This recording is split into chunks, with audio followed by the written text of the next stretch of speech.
sitwasyon sa buhay natin na dumadanas tayo ng matinding problema at pagsubok. At minsan nawawalan tayo ng pag-asa. Pero gaano man kabigat ang problema mo, gaano man kalaki ang pagsubok na dumating sa buhay mo ngayon, ang Panginoon ay laging nandyan at hindi ka niya pababayaan. Sa buhay ko, ikaw ang bukas. Sa lahat ng suliranin ko, ikaw ang siyang lunas. Sa puso ko, ikaw ang nais. Pag-ibig mo, O Diyos, hukay tamis. Sa buhay ko, ikaw ang bukas. Sa lahat ng suliranin ko, ikaw ang siyang lunas. Sa puso ko, ikaw ang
masarap magpulis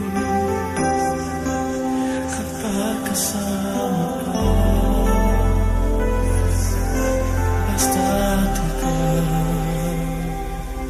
Basta't ikaw, Diyos, ay kasama